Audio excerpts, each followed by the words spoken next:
Hello, everyone. This is Seamus McGarvey, and you're listening to Cinepod, the Cinematography podcast.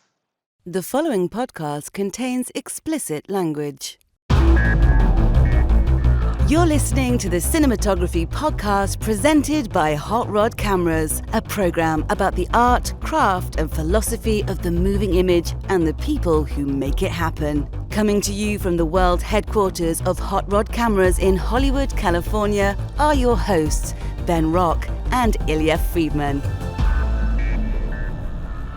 Hey, Ilya, how's it going? Hey, it's going pretty well. How are you doing, Ben? I'm doing pretty good. I know that we'd actually talked about being in the same room to record this, and then we both kind of got lazy, and we were happy with the whole Zoom setup. I don't know if lazy is the right word. It's just that I think we were both busy and trying to, make that work didn't happen. But I'm up for next week. We can go for it. Let's totally do it next week. And to be fair, too, you aren't past the 2-week window of vaccination yet, right? Like you're close. It's tomorrow. You're like tomorrow. So I feel like we probably could have done it, and we just didn't make it happen. But that's okay. That's okay, because we have an awesome show. Who is on the show, Ilya? We have a great friend of the show back again, Seamus McGarvey. Seamus McGarvey is, I didn't get to do the interview this time. You got to do the interview. I'm incredibly jealous, but can't wait to hear it. Yeah, I feel a little bad because we were on somewhat of a tight schedule, and I would love to bring him back at some point if he would come back and do kind of a deeper dive. But he did talk extensively about his new TV series on HBO Max, The Nevers, so everyone go check that out. It's really cool. Although I was chastened to not refer to it as steampunk, I would say it has a steampunky kind of a look and feel, even though I guess it's considered something else. And if you can't get enough Seamus McGarvey, you can always go back and listen to my interview from a couple years ago, and we cover a lot of ground, including movies like High Fidelity and other stuff too, which are like, we talked about High Fidelity. Yeah. Oh man, you're stealing my thunder here. I thought like I had something that you weren't going to talk about, and you talked about it. Did you talk about Nosedive, that episode of Black Mirror? Because I talked about it. I did not talk about Nosedive. All right. Okay. Well, hey, if you go back and listen to my interview, then you can listen to us talk about Nosedive. We did talk about one of his more obscure short films that is extraordinarily charming, and he had some very interesting things to talk about with that. Man, I'll leave it at that. You win. I'll leave it at that. Fine, you win. But first, we have a very interesting close focus to talk about. I feel like the world being reshaped by COVID, now that I hate to say we're not on the other side of the pandemic, but we can sort of see the light at the end of the tunnel here in America, even if in certain countries, like India and Brazil, it's as bad as it's ever been. But the theatrical business is starting to kind of peek its little head out. And in fact, actually, my wife and I went and saw a second movie in the theater over the weekend, if you can believe that. Whoa. No, I can't believe that. What'd you go see? We saw Wrath of Man, the new Guy Ritchie movie with Jason Statham. Was it extraordinarily violent? That's pretty much what you expect, though, I think, with Guy Ritchie and Jason Statham. I don't think it was like a bunch of little old ladies get together for tea. It's, it was not My Dinner with Andre. It was, it was. I'd like to see Guy Ritchie and Jason Statham's My Dinner with Andre. I think that'd be pretty amazing. Nice. Okay, but yeah, honestly, Andre Gregory and Wallace Shawn are both alive. We should make My Dinner with Andre too. Yeah, you could totally make a sequel of that. It'd be fantastic. Holy crap, we totally could. We need to do that. Anyway, I'll start writing now. But anyway, so our close focus is about a new thing that you brought to my attention, which was about the AMC CEO. He quoted Churchill in their earnings call. There's a great IndieWire story about it, and Adam Aaron. He basically said, "Now is not the end. It's not even the beginning of the end, but it is perhaps the end of the beginning." And, one of the things I learned about this, by the way, was there was a movie with Chris Christopherson and I believe Cheryl Tiegs called Millennium that came out in 1989. Oh, I saw. And the very end of it was that exact quote, and I had no idea that it was Churchill. So it wasn't until I read this article that I was like, oh, Churchill said that, which maybe speaks more to my historical illiteracy than anything else. But they just dropped that in the movie like it was their own rating. And I remember being, a teenager being like, whoa, profound. So anyway, it's the end of the beginning. So they're saying that they are at the end of the beginning of negotiations with studios to create theatrical windows, because basically with COVID raging through the world, all of the streamers have been kind of in the Wild West, and they could make their own rules about when they were going to put stuff on their streaming services. And now that we're going back to theaters slowly, the theater chains want that window, because if you can get it on HBO Max, there's that much more chance that you're not going to go watch it in their theater. Yeah, 90 days was sort of the standard for premium VOD, but now the industry standard arrangements are kind of being thrown to the wind, and there's all these different rules that studios are negotiating with the exhibitors. And like, for example, Warner Brothers, starting in 2022, is going to release, nothing's going to stream on HBO Max for 45 days. 45 days is their window. Now, no longer the same that other studios are going to do that because they don't put all their stuff on HBO Max. Universal, they've got like a contingency based on box office. Like, so for example, any film that grosses under 50 million in the opening weekend can be released on premium VOD after 17 days. But if it makes over 50 million, they're going to hold out for 31 days. Paramount, their films are going to have a 45 or 60 day window, and they're just going to figure it out pre-release. Sony has no policy to date. Disney, they are going to do some day and date for Disney Plus subscribers, and then others are going to have a window. So it's kind of hard to say what's going to happen here. And it seems like the deals don't necessarily aren't going to line up with every theater exhibitor. Like there might be some differences. So we'll see. It is a bummer, I think, because, theatrical moviegoing is the way a lot of us prefer to do it. But also, for every one of you and me, I talked to a number of my friends and family members, and they're like, I'd rather wait till it's on TV and watch it at home, even if that means paying more for it on a PVOD platform. So, I think it's a little frustrating in that it's going to push the studios more towards a blockbuster mentality, because more people are probably more likely to show up to see a new Avengers movie or new Marvel Cinematic Universe movie or whatever on opening night because you want to see that big, massive spectacle, as opposed to, let's say, a brilliant Errol Morris documentary that's probably not going to make 50 million theatrically. And so it kind of, in the case of Universal, it sets an arbitrary bar that measures a movie's theatrical viability by how much money it's going to bring in and basically nothing else. And, would Nomadland have made $50 million had it been released theatrically? It's hard to say. But a lot of times the prestige movies don't. So that's a bummer. That's a giant bummer. But at the same time, with COVID, we sort of have a giant reset in the business. And you don't really get that a lot, where like a business is caught so dead in its tracks by something that when it has an opportunity to come back, they can build it again from scratch. Because these theatrical windows, were set in place 50 years ago. Yeah, it's really interesting. There was some changes with cable and premium cable, of course, as the industry sort of evolved. But for the most part, yeah, things have stayed the same for a long time. And you're exactly right. It's like hitting the reset button. We don't know exactly how it's all going to shake out, but it seems like theatrical's returning. And at least for a while, that is going to be a real thing. I can't tell you how many people I talk to who tell me they can't wait to go back and see movies in the theater again. So I expect that. I mean, it was a lot of fun to go see a movie in the theater, even wearing an N95 mask. It was still pretty cool. What's interesting to me, too, is to think that, I think it was in the 1950s, like in the 50s when television first came into existence. And that's when the movies started experimenting with wider screens. And you had CinemaScope and Cinerama and VistaVision and all these things. And, CinemaScope sort of has hung around in the form of anamorphic. In fact, in the projectionist booth, we used to refer to it as the scope lens that we would have to put on the projector. Because it was a scope lens you put on there, yeah. But anyway, right now, I feel like TVs, you can go down to Best Buy and for, $400, you can get an enormous television. And for not that much more, you can get some amazing sound. So people do believe they can kind of recreate a theatrical-ish experience in their house. I still always argue, and I will go down fighting, that what you're paying for when you go to see a movie in the theater is the communal experience, and it's the other audience members you're actually paying for, in addition to bigger screen, bigger sound. Because absolutely, you can get a great picture and great sound in your house now. You can have a 4K television in your house with surround sound, and a comedy will still not be as funny. A horror movie will still not be as scary. A giant spectacle film will still not be as thrilling because you're missing the energy of other people around you. So hopefully people will start to appreciate that again. I don't know. I talk about this occasionally with people, but the number one thing that's most important for your viewing experience is not necessarily the display device or the quality/brand of the speakers.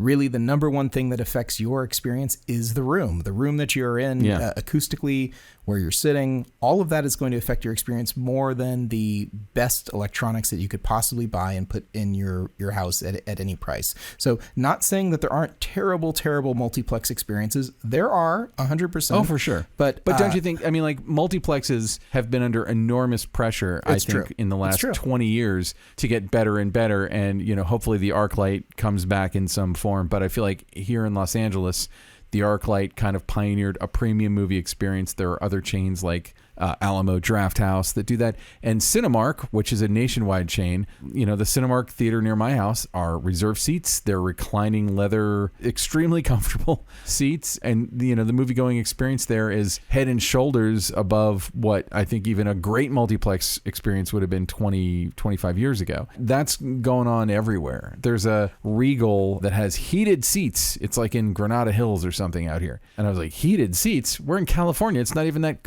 whatever. Oh, it's so cozy when the air conditioning's pumping and you go like, oh, I'm so cold, but you got your heated seat. It's like, oh, it's so nice. Doesn't it just make you fall asleep? But anyway, you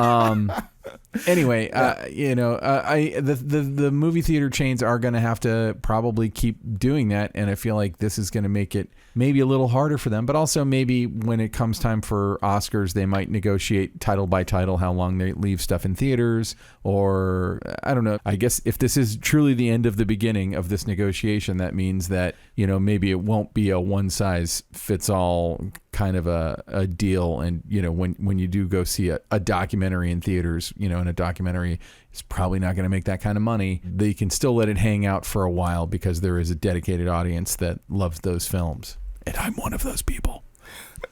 You know, I think it'll be really interesting to see because there has already been some of the alternative content too that people have been talking about going to movie theaters, things like sporting events, things like plays, things like experimental art exhibitions. I don't think that the theatrical experience, now that digital projection is a real thing and high-speed internet connectivity, there's a lot of capability to do things that are not your typical fare inside of a theater, and I think we'll see more of that going forward. So it won't just be for watching first-run movies. It might be concerts or music performances, all kinds of things. Well, check out that article and let us know what you think. And without further ado, here, let's go to our interview with Seamus McGarvey. The Cinematography Podcast Interview. I'm here with Seamus McGarvey. Where am I talking to you from, Seamus? I know you're shooting. Where in the world are you?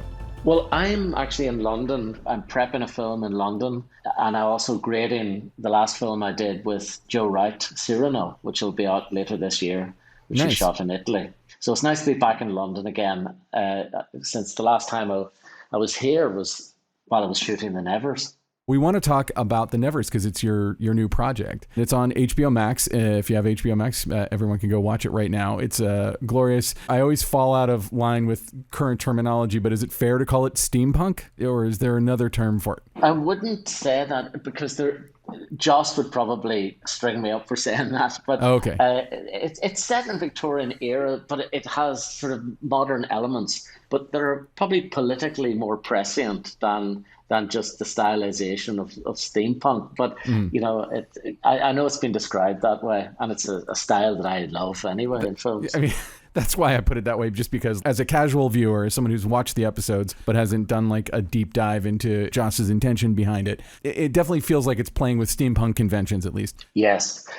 But so this isn't your first collaboration with Joss Whedon, obviously. You shot a little indie movie maybe people have heard of called The Avengers. But what was it like coming back to work with Joss Whedon on this project? I loved it. It was one of the loveliest calls I ever got. It's always nice to work with a director that you've worked with before and to get the return call. Mm-hmm. But I hadn't worked with Joss, although he'd asked me to do a couple of projects with him.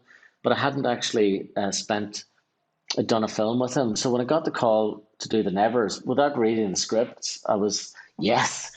I'd never done a TV series before, a longer one like this.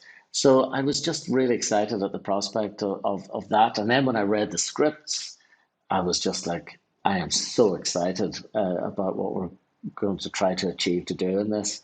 And it was lovely to have that rejoinder again. And we had quite a long period of prep, actually.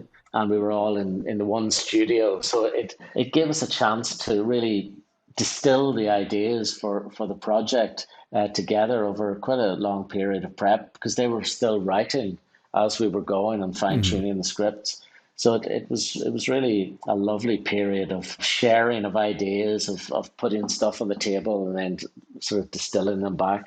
Random question about that. Since you were already on board while they were writing, just curious, because you're going to be creating the look and the palette and the style of the show. I'm not saying did you have a hand in the writing, because obviously the writers are writing it, but like, were you consulting with the writers? Were they taking any cues from visual ideas that you were playing around with, or were you giving them any, was there any give and take in the writing? Because usually the script is written and then the cinematographer is hired.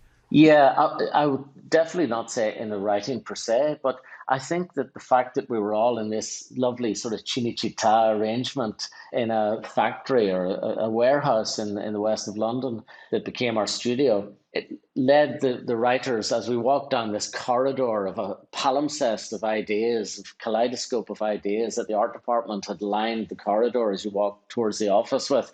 So it was every day you'd arrive on set, it was just like a scintillating kind of collage of images that would really get into you and under your skin, and you really felt that you were imbibing in the era. So I hope that sort of fed into the writer's perception of the place that we were going to be filming in. And also, as we gradually started finding locations, I think that the architecture, the settings of each location inevitably affects the writing, because the architecture suggests things. It suggests kind of trajectory of people through the place. So that was really exciting to see how that would.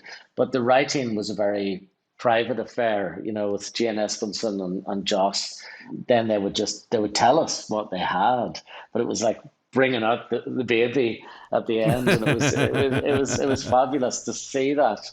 And to be clear, I wasn't saying like, were you writing stuff? I'm just wondering, like, when you have all the creative principals kind of all hanging out and talking to each other, pitching ideas, like I assume that they're pitching visual ideas and you're, like. There is that. There is that actually, Ben. There is that lovely democracy of ideas. That it means that that it's sort of in the atmosphere. So I think people pick up on things inevitably if you're all in the room or in the building together. And that's the lovely thing about filmmaking. And that happens in a live way. If you're open to it and elastic enough to receive it, it happens when you're shooting too.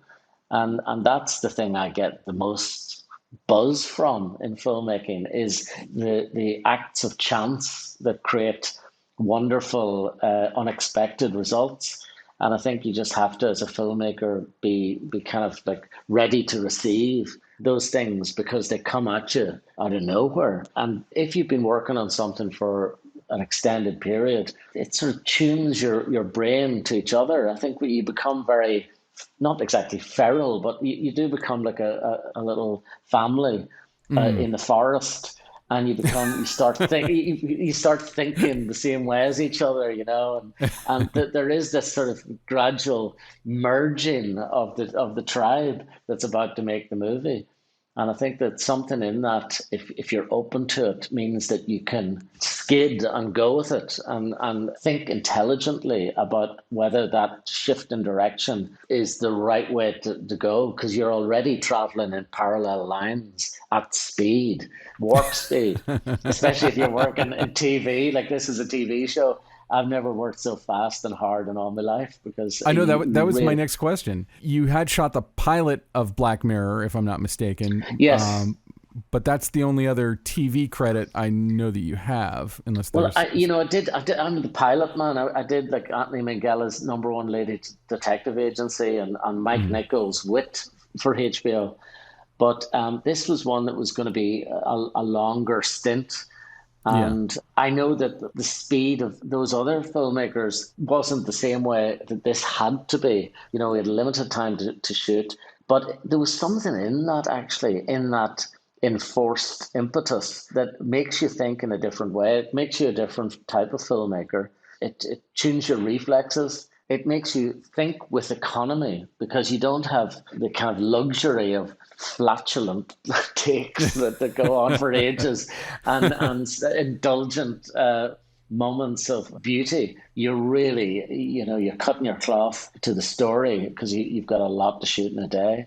Like how many pages a day would you do on the Nevers? We'd be like maybe 14 or so, 14 or 15 14 pages a day? Yeah, it was quite fast. We were Oh my God, that's rocking insane. it. That's even insane for television. Like television's usually like 8. I know. We were really speeding. But we had a lot of time to prep, so we knew exactly what we were going into. I'm quite fastidious about not exactly storyboarding, but certainly shot listing. It's something I've learned from Joe Wright, who after every day's shooting sits down and we do the next day. And that was something that I've loved doing always, is knowing what we're going to do in the day. Joss likes a little bit more movement in that because he likes to see what happens when we see a rehearsal. So the actual shot list came after that. So Matthew Penry Davey, the AD, and I would kind of scribble down what the adjustments were, the amendments were, and then we'd all know, and we were able to announce that to the team afterwards what we were going to try to achieve that day. And it's wonderful when people know what they're going to do in a day.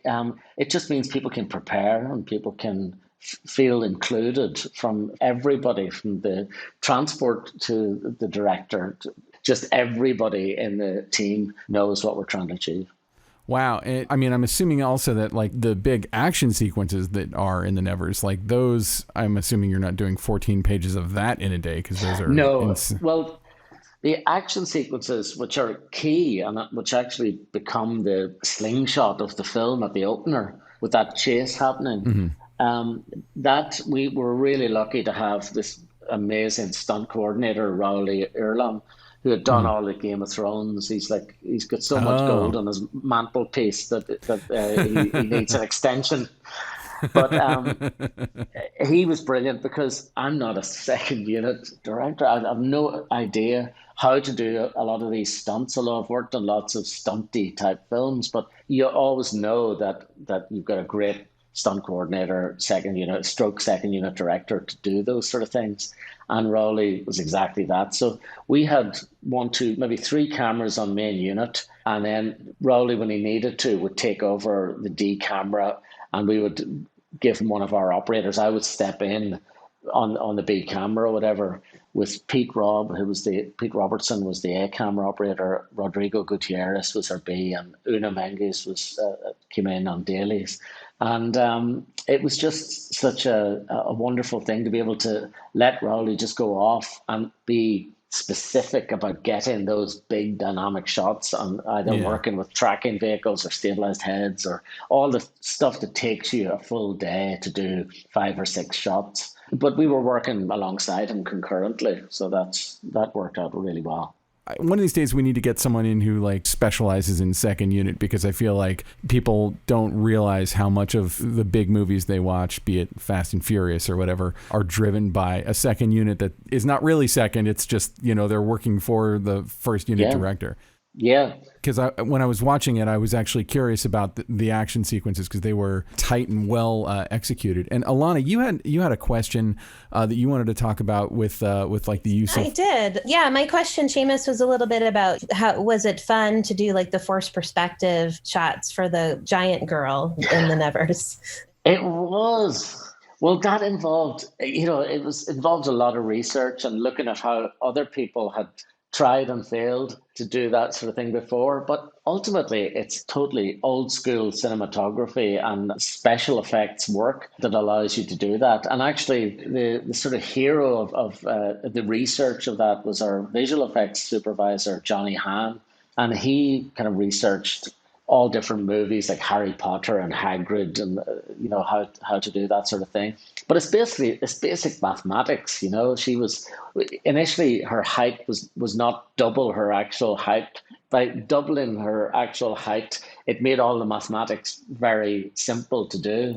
So, you drop the camera half the height that you shot the normal plate at, and then you move it forward By half the amount to the subject. So all those things was a steep learning curve for me because I'd never done that kind of work with miniatures or false perspective. But it all worked out really well in the end. And we were able to do it. The key was trying to shoot her in the same lighting setup, making sure that there was one occasion in the backyard where she was sitting there with her book where we shot the reverse in a studio. And I'm usually quite good at shooting fake daylight in a tungsten studio set, but there was just something about it. And we actually worked out it was about the wind. The cut was, I was like, something's not right. But it was just, we went and reshot it because there was no wind in her hair. So that's what we did in the end. And in the end, we shot the big version of her a little bit slow-mo so that the dress had a little bit of weight to it. And all those little things are things that you just discover. But the key is the lighting continuity between the two. But it was fun to do it because you could actually do the little mix and overlay comp live on the set when we've done the one version, so you can actually see the effect. It's wonderful.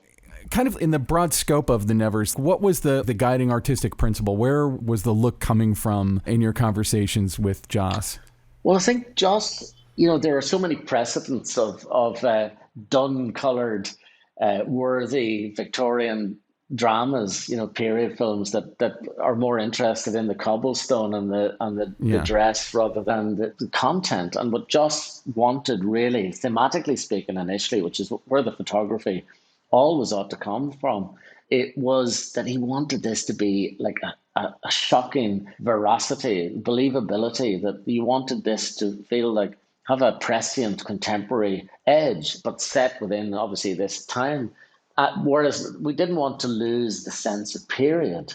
We experimented with certain things, and when we shot clean as a whistle, which I think Joss initially was keen on doing, and not filtering it, it just felt so abrupt. And whether that was because we were shooting a period film or whether it was just the digital realm with primo lenses was rendering it very kind of crispy.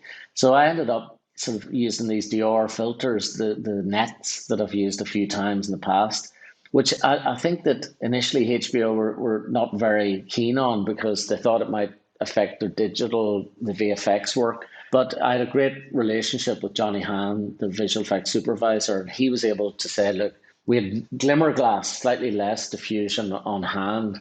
And he was able to say, look, the nets are too heavy here. We're shooting against the window that's blooming out. Let's just flick it out for a glimmer glass. And we were able to do that. And everyone seems happy. And the visual effects look fantastic in the film.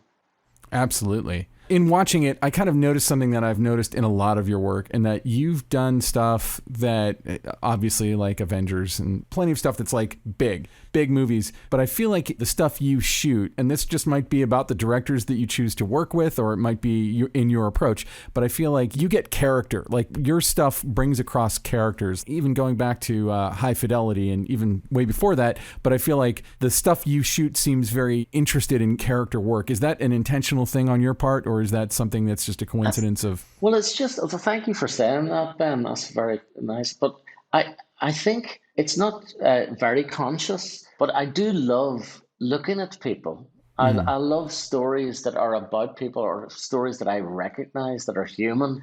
But I really love portraiture. I've always been into the close-up. I always really look forward to doing the close-up because I love eyes and looking into people's eyes on film. And I think that the camera studies a face in a very peculiar way. And I love that about it. The way a film camera and a lens can completely almost enter the soul of the character that the actor is portraying. I also come from a tradition of naturalism photographically. I know that cinematography is capable of great vaulting spectacle and bombast, but actually my personal taste in photography and art, in literature, in life is naturalism. So I'm drawn to that. So I suppose in that there's a simplicity. Also, I don't have the kind of dexterity or skill to do stuff that is super, super complex. I just don't have those skill sets. So I like simplicity because it's kind of as much as I can manage. And in that, I think comes an authenticity, maybe, or, that people can relate to or see a character when there's not the song and dance and all the bells and whistles of trickery.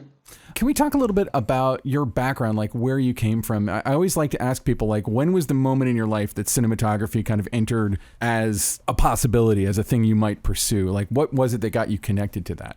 At every stage, it's a different impulse. It's a different urge. At school, a teacher giving me a Super 8 camera and saying, go and make a film. In film school, having a tutor, Jacek Petruski, who from Poland, who'd worked with Vida and people, who was so inspiring, who made me think about films and its poetic possibilities, not just the spectacle of it. That there's in the space of the cut of the rhythm of a film, that there's something else that's unique and peculiar to cinema that is not in photography and any other art form. And I've been learning about that ever since. But it's just at every stage you discover something new and wondrous about our art form. And I think that being curious and continuing to be curious about cinema's possibilities, which is obviously a very young art form, is something that I'm fascinated by. You say it's a very young art form. I agree, and I always kind of think about that. Like even when you go back and look at movies from 20 years ago, they feel a little dated. Like the stuff dates itself very quickly. But again, to kind of go to your work, and I know I just brought up High Fidelity, but I'll bring it up again. That's a film that doesn't really. I mean, it dates itself in that it's about a specific time and place, and the music that they were listening to and stuff like that. But in terms of the character work, in terms of the actual cinematography, like it feels very modern in a way, even that, and I'm not disparaging it in any way, but the TV series, the reboot of it, I feel like is so much of right now that it will date itself more quickly in 5 years' time. Whereas I feel like High Fidelity, you go back and look at it and you go like, oh, that's the movie that made Jack Black a star. But the stuff about it still feels relevant. When you're making stuff, are you ever thinking about that? Like there's always like a trendy look that people are pursuing. And then there are films that have like a timelessness to them. And again, I feel like your films are more of the latter category. Are you consciously aware of that? Well, there are a couple of tropes going on right now that annoy the hell out of me. But which I think are going to make this era feel very dated. Oh, what are they? Please tell me what they are. You don't need to call out anyone's name. There's the out of focus back of the head one, with everything soft in front, the following shot. There's that one. There's a little bit annoying. There's the sort of pink and yellow and pink and blue. I've noticed that actually. I've been seeing that a lot lately. Just everywhere. It's like a sort of a lurid pink purple cerise color that's everyone's lit with. And I'm like, what the hell? Why? And, it used to be the equivalent of the 1980s bright blue down the street, wet down the street, sort of HMI. I always think about like the orange and teal, which is usually a grading thing where it's like the background goes very blue and the skin tones go very orange, which is something Michael Bay used a lot, but like everybody used it. And it's so much so that Stu Meschwitz, who makes like color grading plugins, made a plugin just to do that. Oh, God. Right. Well, yeah, I've seen them. You see them at every era. But look, it annoys me because it takes me out of the movie. Mm-hmm. But I don't think that we should be afraid of things dating, because actually film is artistically and culturally a record of our time as well. And it's a record of our culture. So having signatures, photographic signatures that are sort of pertain to that time is kind of okay. It's good to walk through eras of stylization and not to be afraid of that. And people might return to it. In 40 years' time, they'll be lighting movies in cerise and blue again. Can't wait. Yeah, so in preparation, I went and watched a bunch of your things. I found a short that you did called Flying Saucer Rock and Roll, and I loved it. I'm so glad you saw that, Ben. That is actually, it's my favorite film I've shot, and I'm not joking. Wow. It was made for next to no money in my hometown and the neighbouring town by Enda Hughes, a brilliant director. And, I'd already by that stage shot a couple of features. So I Yeah. was going back home to do that. But it was just, when I started talking about it, I mean, I think it was, I don't know how much it was made for, but it was no money. Like we basically begged, borrowed, and stole. The Panavision gave us the cameras and the lenses, shot an anamorphic. We, old lenses. We shot day for night. We had back projection. We had all these old techniques. And it's so full of invention and joy and flying saucers with on catgut Yeah. being dangled, that were basically the hubcaps taken off Enda's dad's car. They became the flying saucers. And it has such charm. But it really does. I can't recommend it enough to people who are listening to this interview. You can find it online. It's easy to find, and it's just gorgeous too. Steven Spielberg saw it and loved it Whoa. so much. He invited Enda and his brother over to Amblin, and in fact was courting them to do a film that didn't see the light of day. But he loves that film too. Well, I guess I'm in good company. There are so many amazing films of yours that I would really like to talk about, but our time is somewhat limited. But I have to say, one of my favorite films of yours is somewhat recent. It's Bad Times at the El Royale, and the visual construction of that movie is just unbelievably amazing. And it's one of those movies that doesn't feel covered. It feels like you made a bunch of puzzle pieces that only fit together one way. Is that how it was produced? It was. I'm so glad you saw that as well. Drew is such a brilliant man, and unfortunately, the film didn't do as well as we'd hoped. But I'm so proud of it. It's up there in my top 5, definitely, of the films that I've worked on that I love so much. And I love all the performances, and Jeff Bridges is just a dream to be with. But in terms of construction of it, Drew obviously is the writer and the director of the film. So there's a cohesiveness there. And he and I, because we shot in Canada, in Vancouver, in the middle of dead winter, there was a decision made to build the set that was going to be lit for day as well as for night. And that was just so brilliant to be able to do everything, pretty much everything in that one set. And, and plan it out in advance with the designer, with the director, and build in practical sources into the set so that we could move the camera. Again, Drew is somebody who loves moving the camera around the set and looking in all directions. And that movie, like, above all, is kind of a giant mystery puzzle to be solved. And when you're making something like that, I'm very curious, how does it affect your photography? How do you show something that later I'm supposed to go, oh, that thing meant this, and it wasn't what I thought it was, without giving away the game? Like, how much of your input goes into, like, visually creating the arc of the mystery and how it is solved?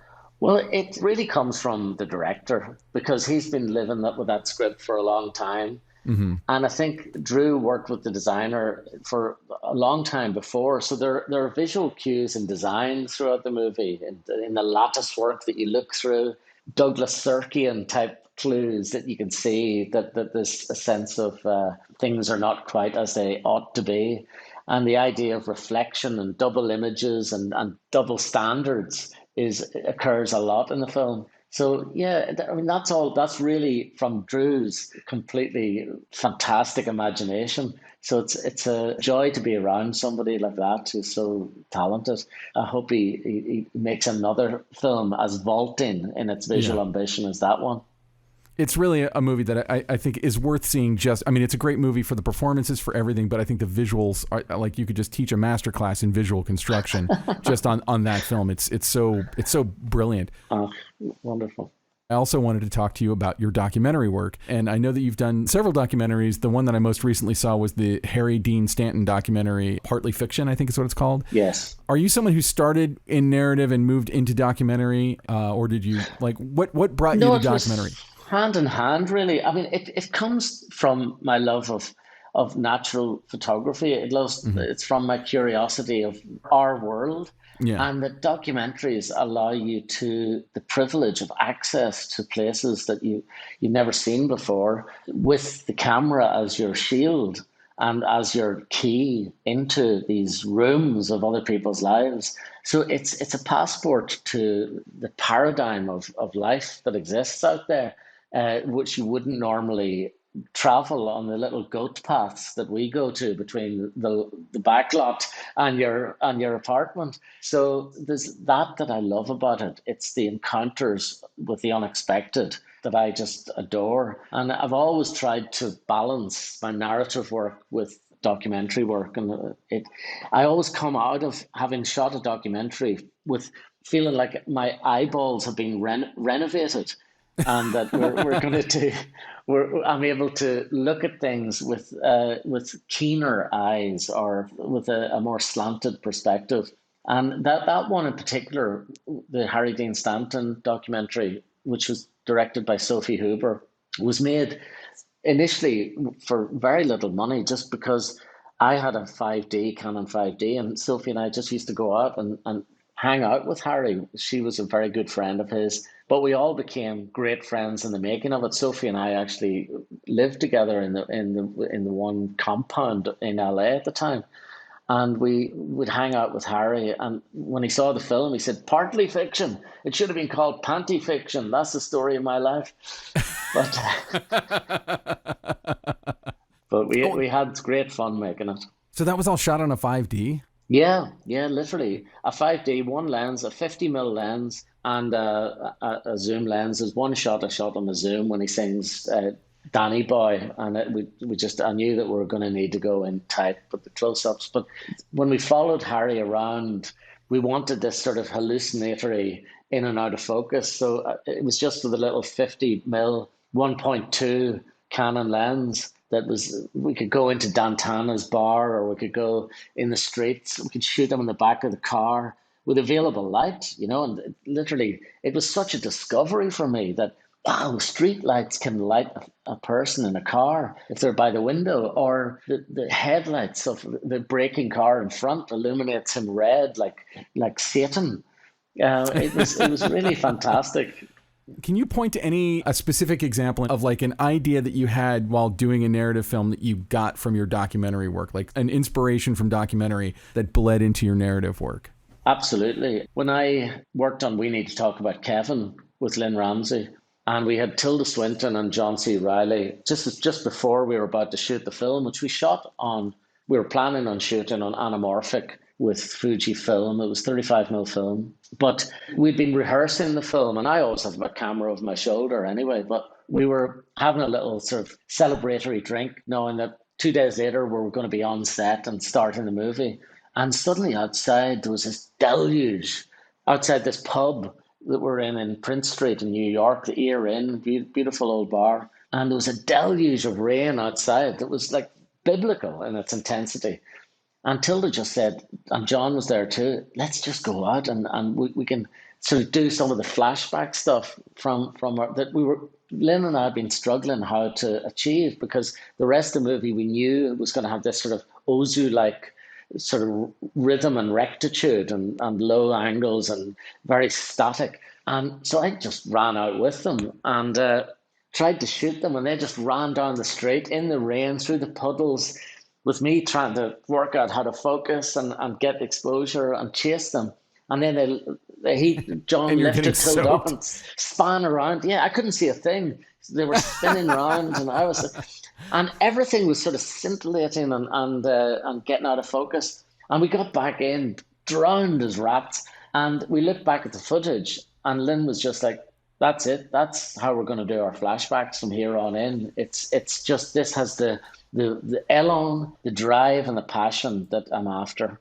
So that's what we decided. So that came from the spontaneity of going with the flow of documentary work, that not waiting for the track to be laid and the light to be right, or the rain to come, just to go for it and to embrace accident and chance when it happens, and to be open to that.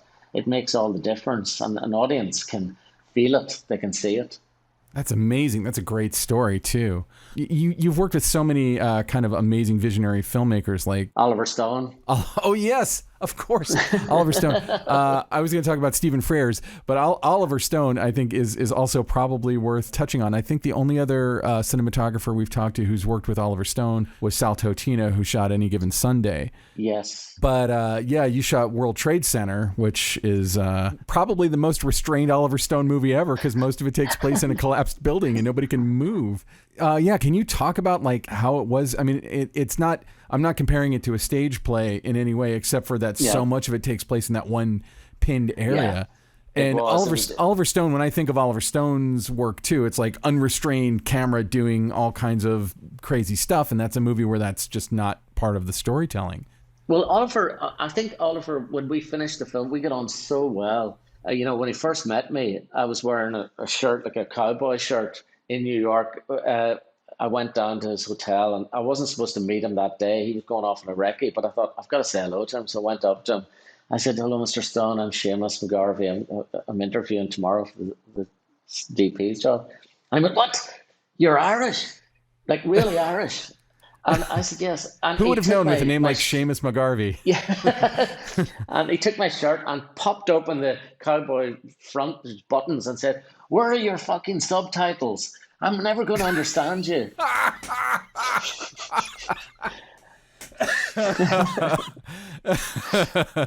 So when actually at that point he kind of has to hire you after he did that. Yeah, he did actually. He said, "Put your bags upstairs, and we're going on a scout." And at that point, I was hired, and I had a wonderful time on the film. But at the end of it, he wrote me a thank you note. And he said, "You've been great. It's been great working with you. Thanks a lot, Mr. 40 millimeter," which was like such a put down after all the extraordinary work he's done with Bob Richardson and Rodrigo. It was like, "Thanks a bunch, Mr. fucking 40 millimeter." Well, I feel like we're getting very close to when we need to move on. I could talk. You've made so many movies that have been, so outrageous and influential and beautiful, and I would love to talk to you more, but I know that our time is a little restricted. Before we go, where can people find you online besides also just literally watching any movie on any streaming service, because you've shot so many? Yeah, well, I'm on Facebook under my own name. My Instagram is Seamie Mac, SeamiemC. I'm on Twitter as well, so under my own name. So yeah, look forward to seeing everybody.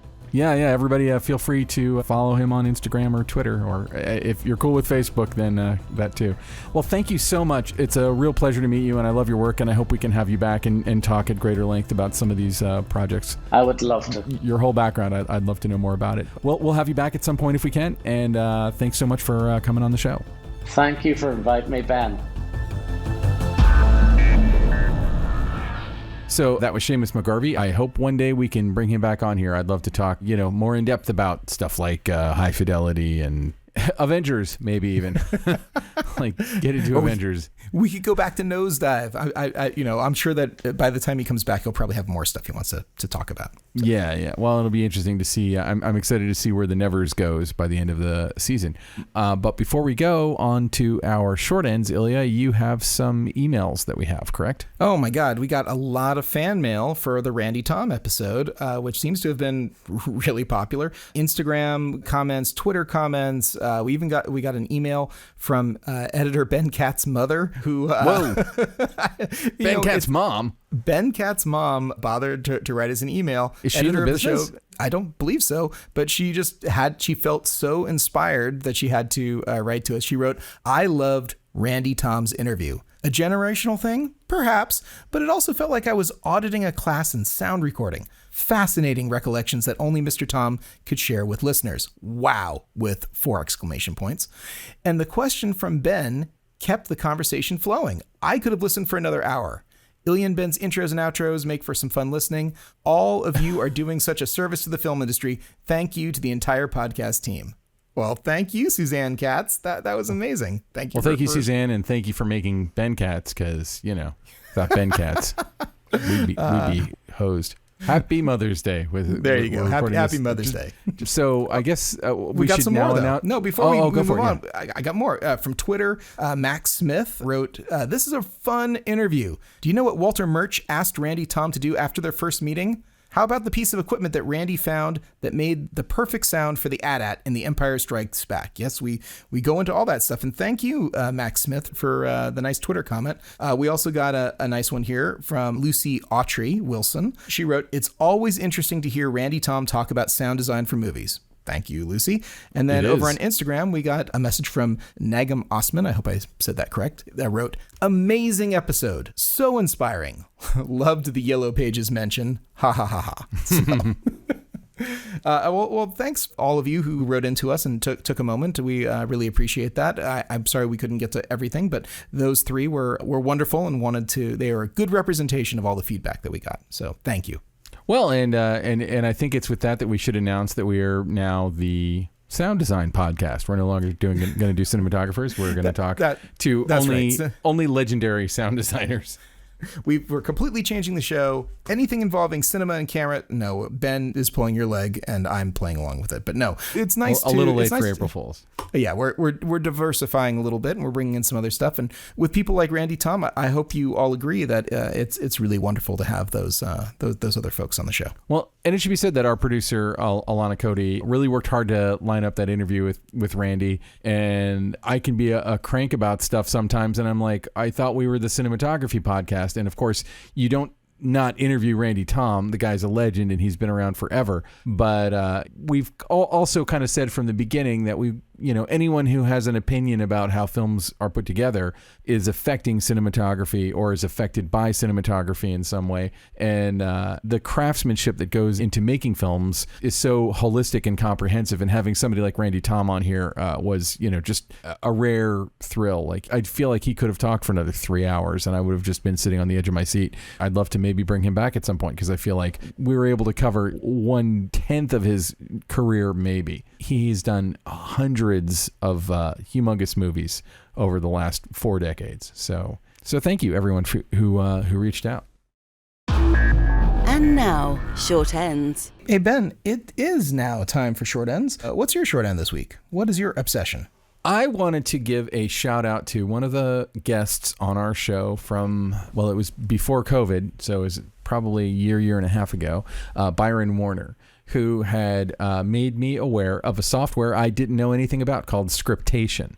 I might have mentioned here that I recently got an iPad and I was looking for apps on this project that I can't really talk about yet that I'm currently working on, but we already have the script. And I remembered Byron talking about Scriptation, so I downloaded it. And holy crap, is this software the most amazing thing I've ever seen. I can't believe I haven't been using Scriptation my whole life. It enables you to bring in a PDF, and there's any number of ways that you can make notes on it, and you can make notes for different departments, and different people can have various accesses to your notes. And then the problem, the Achilles heel of this process for years and years and years, which Scriptation has solved, but the problem would be you'd have your script, you'd mark it up, and then you'd get the blue pages. And it's like, fuck, my notes aren't on any of the blue pages, so you'd have to take hours and transcribe your notes over onto the blue pages, or you'd have to have them all on sticky notes that you unsticky from one thing and put onto the blue pages. So Scriptation, which is like a really amazing paperless workflow, you bring in a PDF, you do all that work, and then you get the next version of the script, and it analyzes the two versions, puts all your notes where they used to be in the other version, tells you what all the differences are, and you can keep on going. And it's also something that you can sync up with people in different departments, actors. Like if you're an actor, you can choose your role and it'll highlight all your lines in the whole script. It's just an amazing, amazing piece of software, and it is designed to be used on set. So when you buy it, which it is a subscription, but it's not that expensive and totally worth it. You can have it on I have it on my desktop, so I can sit there and really dig into it on my desktop. But then when I open it on my laptop onto my iPad, it's all synced onto the iPad, and it's just an amazing, amazing piece of software. So, and I had never heard of it before Byron talked about it on our show, and he even showed us some of his Scriptation notebooks. And I said something about it on the podcast, and George Foyt, who we talk about, texted me. He's like, "You've never heard of scriptation? It seems like the exact thing that you would be telling everyone about." So here I am telling anyone who will listen, if you're going into production, check out scriptation. And I think, it doesn't matter if you're doing a movie at TV. It seems like it's used a lot in TV. If you're doing theater, if you're doing anything that requires a script in which you're going to get multiple revisions and drafts, and even just the markup features, just for the ability to mark it up, even if it didn't have that updatability, it's pretty amazing. But the fact that you can have all your notes in every version of the script and never have to worry about transferring stuff over, a genius. So I hope a couple people check it out. So what is your short end this week? I don't know if you'll get the reference, but you've probably heard people talk about in the movie industry a 25-75. You ever heard anyone talk about the 25-75? You know what a 25-75 is? I want to sound smart, but I don't. Okay. 25-75, those four numbers, 2575, has basically been dominated by a company called O'Connor for the last, I don't know, whenever that tripod fluid head came out decades ago. And ever since then, you don't have to say anything but like, oh, I need a 25-75, and someone would know exactly what you're talking about. Well, I predict that's going to start to get the waters a bit muddy now, because Tokina is coming out with their own version of the 25-75, not a tripod, but a zoom lens that goes from 25 millimeters to 75 millimeters. And so a new way to confuse people with numbers. That's awesome. That's right. So people are going to say 25-75, and you're going to think, oh, tripod, no problem, fluid head, I know what you're talking about. And it's going to be, no, I'm actually talking about this new lens that basically the rumored price had been up until this point, and I'm not really giving anything away. Please say it's $25,075. That would make sense, but no, it had been rumored and sort of out there as like the official price was going to be about $5,700. By the time you hear this, the embargo will be lifted. It's actually coming in at $49.99, so it's a $5,000 lens. But the quality that you're going to get from this $5,000 lens is significantly higher than you might expect. Tokina's already been doing some incredible lenses, and this one's no different. And really, they are punching way above their price, and it is going to compete with lenses that are many times more expensive. And this sort of zoom range of 25-71, this 3-to-1, it doesn't sound like a huge range, but it's a small lens. It's available in PL mount. It has all professional cinema style stuff. It doesn't have any compromises. It's not one of these new sort of maybe off-brand, inexpensive zoom lenses that do have some qualitative issues. It's really a premium piece of kit, and people are going to be able to start getting it in about 2 to 3 months, which is really fast actually for lenses. We have some lenses now that you have to pre-order a year before you get them. So, but this lens, 25-75, I think it's going to be really popular amongst a wide variety of users, and it covers Super 35. It's not a full frame lens, but damn, it's a 2.9, and it's really well put together. And I would personally rather take a dedicated Super 35 lens that shoots really, really well. It does what it does really, really well, than having a compromised lens that maybe doesn't do what you hope it would do. And the fact that they can do this for $5,000 is just incredible. That's pretty amazing. And Tokina has been they've been making great lenses for so long, and I'm a big fan of. I own a few Tokina lenses. Nothing that fancy pants, but I definitely have some Tokina lenses in my kit. Well, they're being used on all kinds of stuff too. They haven't done a good job of marketing and telling people exactly where they're being used and on what. But I saw some stuff recently that's coming out of Europe. Maybe you can change that for them. Like you can be the guy who tells Tokina how to get the word out. I don't know if I don't know. Well, I'll try my best. I will try my best, because they're really great lenses, and they deserve some more attention. Excellent. So Ben, I think we've reached the end of our show. Where can people find you? Please come find me at benrockonline.com. That's probably the easiest place. All my social media links are right on that website, and you can hit me up on the Twitter or the LinkedIn or Facebook or whatever strikes your fancy. How about yourself, Ilya? Where can people find you?